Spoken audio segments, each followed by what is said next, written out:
Hi, it's Heather, and today I am going to share with you how to make an infused oil. Now, we are going to make an oil that's infused with the herb Arnica, and the reason is because I am focusing on herbs that are useful to musicians in particular. And Arnica is really good if you have any pain. Now, a lot of musicians will maybe suffer from an injury or maybe just overuse of their muscles from playing too much or performing too much practicing, you name it, and you just need some relief. Well, Arnica has what we call analgesic properties, which are painkillers. So Arnica, I have a bag of Arnica that I bought from Mountain Rose Herbs, and this is for external use only. So this is a really good herb to make into an oil that you can then rub on your, or on your hands, or anywhere that you might have some pain once it's infused and strained. So we're going to talk about that today.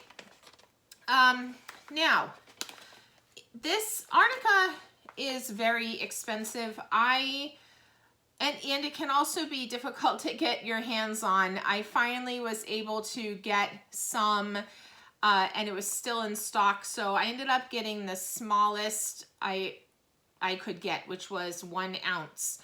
So this bag right here is 1 ounce of Arnica flowers, and they are whole flowers. Now, the first thing that I'm going to do, you can buy herbs in different, formats. Sometimes you can buy powdered herbs, which you could then go straight into mixing with oil. But because these are flowers and come whole, I want to break these up a little bit before I put them in the oil. And the reason is because if you remember back to high school chemistry class and talking about surface area, I want to make these particles as small as I can. I mean, there's only so small they're going to get in your home kitchen, but I want to make them as small as I can so that as much of the surface area of the herb can come in contact with the oil so that the oil can extract all the herbal goodness. So I am going to start off with my blender. I have a Ninja blender, and this blender, in addition to having the large, blender part that you're used to, it also has these individual serving size containers with the blade at the bottom. And I have found these to be very useful when I am blending herbs.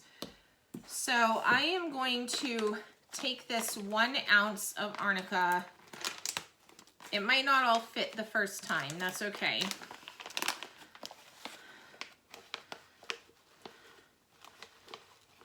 So I'm gonna use my funnel here. This is a basic canning funnel. The metal ones are much easier to clean than the plastic, and you can also sterilize them more easily if you need to. Okay, so that's what's gonna fit right now. It smells good. Okay, so I'm gonna put this on here. Turn the power on. Then I'm just gonna, I have the single serve button, so that's what I'm gonna press. Sometimes you need to shake it up a little bit so that the big parts can go down. All right, so you can see that that is nicely blended into small particles. So I'm gonna get my funnel out again, and I'm gonna put this in a quart size canning jar that I have. You can use any jar, any size jar. I wouldn't say any size jar because obviously has to fit the amount of herb that you are working with, but you can use any style jar. I have a lot of canning jars on hand because I do a lot of canning in the summer, but if you have a jar that you've collected because you have it left over from something you bought at the store, go ahead and use that jar as long as it has a tight fitting lid.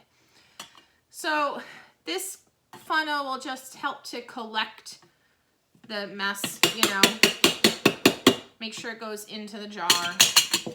And now I'm going to do the same thing over again with the rest of my herb. So now I have my powdered herb in my jar and I need to add the oil. Now, a couple of things that you need to know. First of all, there are different ways of making herbal remedies. So two different approaches, you might say. One is a folk method, which is a little easier, but it involves kind of eyeballing the amount of herb and oil that you're using. And the other method is the ratio method. I prefer the ratio method, and that is what I am going to teach you. And the reason is because I really feel that I'm going to get a better product. The books that I read on how to make different herbal remedies will tell you what ratio of herb to liquid you need, and I feel if I am putting in the time and the money into making my own herbal products, I want to make the best possible. So kind of the same way that I powder my herbs to make sure that I have a lot of surface area to infuse into the oil, I also use the ratio method so that I can get the most out of this product that I'm making. And the ratio method says for each ounce of herbs, you want 10 ounces of oil. So I have a measuring cup here that measures ounces as well as, you know, cups and tablespoons and things like that and mLs. So 1 cup is equal to 8 ounces. So I am using avocado oil. You can use a variety of different oils. I just have an organic avocado oil. Sometimes they use olive oil. I happen to be out of olive oil today, so I'm just going to use what I have on hand, which is the avocado oil. So that's 1 cup, 8 ounces. And then I'm just going to pour that in and do 2 more ounces. If you feel that you need the canning funnel to help you not make a mess, that's, you know, use that. I think I'm okay. Okay. Now obviously this is not mixed in, so you're going to want to, I have a silicone rubber spatula that's nice and thin that I can stick in here and make sure that all the oil, all the herbs are wet. It's kind of like, you know, stirring up your batter for muffins or pancakes or something. You want to make sure all the herbs get moistened. All right. A couple other things you need to know is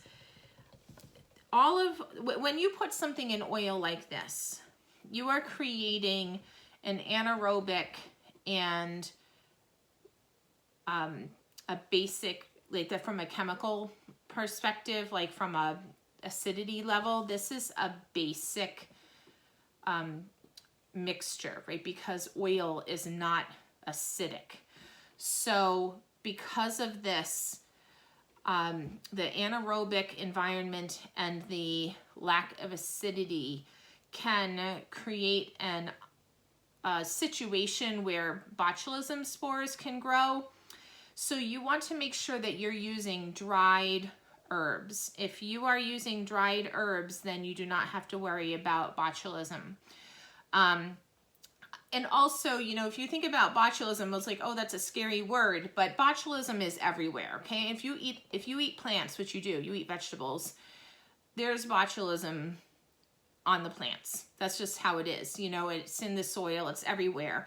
It's just that most of the time when we ingest food, we are not, when we eat it, we're not eating something that is in an anaerobic or basic environment.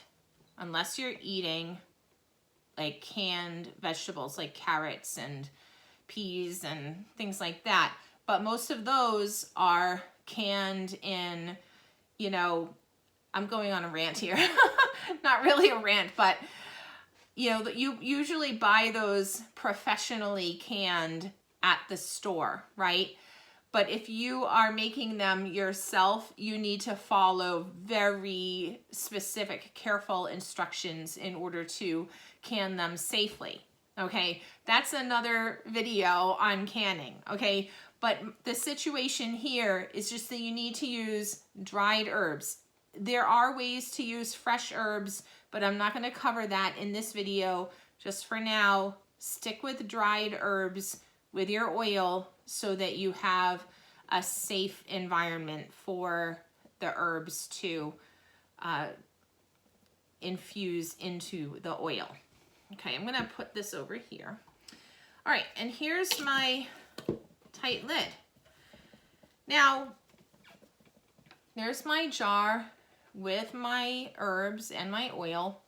I'm basically done making this infused oil. The next section, the next task is to simply wait and let the herbs and the oil do their thing. Now, there are several options of how to wait. The easiest is to just stick it on the shelf and wait, you know, at least 2 weeks, could be even longer, and just let them sit every couple of days, shake them up, right? And then you can strain them in a couple of weeks. The other way you can do this, you can shorten the time by putting it on a shelf in a sunny window. I have this sunny window right here. The warmth from the sun will speed up the process a little bit. You could put this jar in the oven at 120 degrees, 140 degrees, not too hot because you don't want to damage the herbs, but at 120, 140 degrees in the oven, just stick this on the shelf in the oven and let it, you know, be warm for about 8 hours. And then you can strain it. You could take this mixture and instead of having it in a jar, you could heat it up in a double boiler. You could, I often have done this, is get your crock pot. I have an instant pot that, you know, also serves as a crock pot. There's about a couple of 1.5 to 2 quarts of water in here in the bottom. You can just stick this in here. You might want to put something on the bottom so it's not resting directly on the bottom.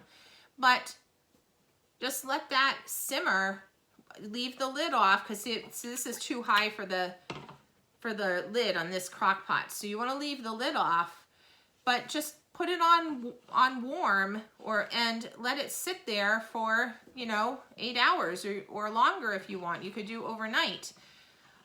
You will have to keep an eye on the water level so that it is, you know, if it gets too low, you need to add more water. But it's basically a water bath. And if you need your oil infused right away, these quicker options are just as good as just leaving it on the shelf. Now, I used to use the crock pot method, but then I found this neat tool I want to show you, which is this Angrock machine. Now, not everybody needs this, okay? I got it because, you know, I'm an herbalist and I do a lot of herbs. And, oh no, this needs another, I can't show it to you right now because I can't turn it on, I should say. I can show it to you, but my plug, I didn't realize this needed a 3-hole thing, and it won't, this cord isn't long enough to reach my plug over there. All right, well, here's the machine. I'm just not gonna turn it on. But this machine has like this little stir thing at the bottom of this lid. And now I'm going to tell you something. This is kind of funny, but this Arnica machine is usually used by cannabis users to make their, you know, oils and butters and things like that. I am not a cannabis user, never have been, and I can't even stand being around it. It just drives me, it makes me feel sick. So I might even be allergic to it, but I haven't experimented to find out, and I don't plan to. But this Arnica machine also works for regular herb infused oils. So what I'm going to do is, instead of using my water bath, I'm just going to pour all this into the bottom of my Arnica machine.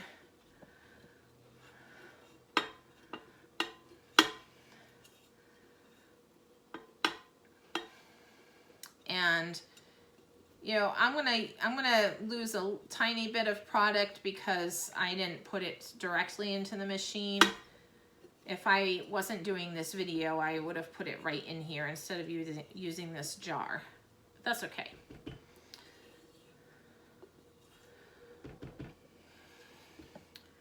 All right, so then I put the thing on. When I turn it on, I'm going to choose the 8-hour button, and I'm also going to choose a temperature. So I'm going to choose probably the 120 temperature and the 8 hours, and then I'll just leave this and it will stir and warm the oils and the herbs, stir them together and get that nicely infused. So because of the constant stirring action, this also helps to improve the quality of the product. So I'm really happy with this machine, and this way I will also get my oil will be ready to use even tonight if I needed it, but definitely by tomorrow. So I'm gonna come back after this is done and show you about straining the oil. All right, I am back. My Arnica machine just finished up, and I am now going to strain the Arnica oil. So just lift off this cover. It's a little messy. So I have another silicone spatula. I'm just gonna scrape this off here. What's great about this machine though is once I am done getting my oil out, I can just put some soap and water in this machine and put it on a clean cycle, and it will be very easy to clean.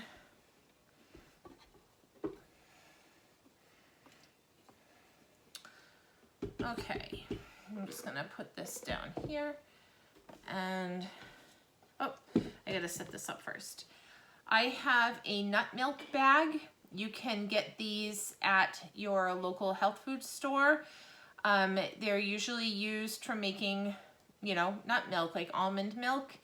This is a very fine weave here, so it's really good for straining liquids that have powdered herbs in them. So I'm just gonna stretch this over a glass jar, not jar, but bowl that I have.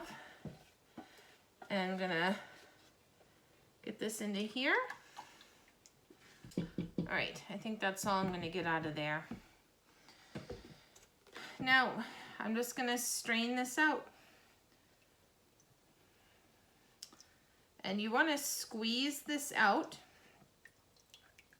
It's, you know, I've told my kids you can't be a good cook if you're not willing to do gross things. So it feels a little yucky to do this, but you got to squeeze the oil out. And you can see that it's going into the bowl here.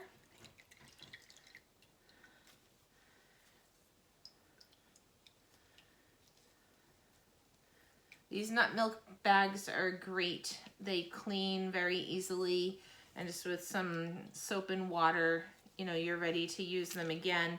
Now with the oils, again, you don't want to incorporate any liquid, because then that could affect the longevity of the oil and cause it to go rancid. So you want to make sure everything is nice and dry.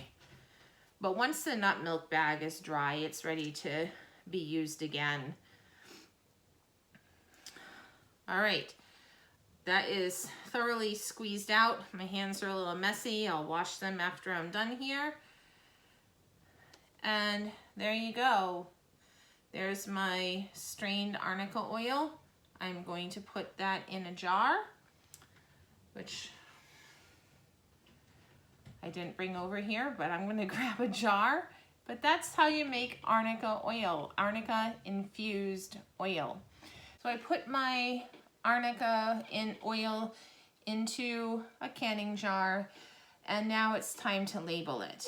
So you don't have to have anything fancy. I just got a box of address labels, and so I'm just gonna write Arnica oil on here.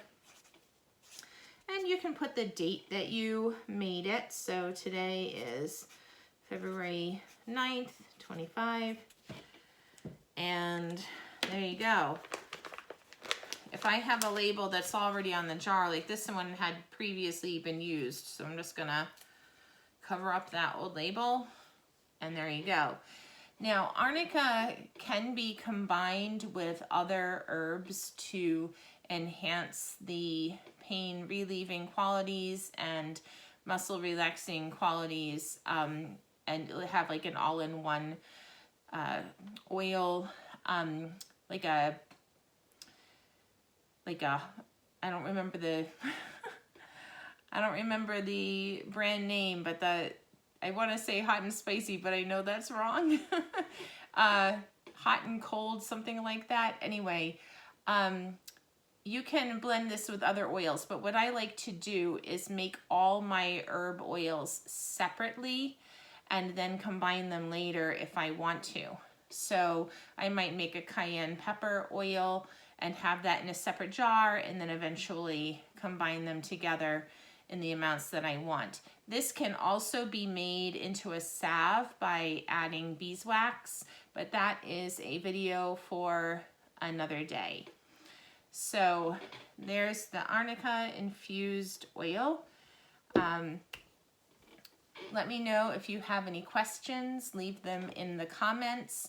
If you liked this video, if you found it helpful, please like and share it. If you would like my free guide, 14 Herbs Musicians Need Now, you can visit the link that is in the show notes. Have a great day.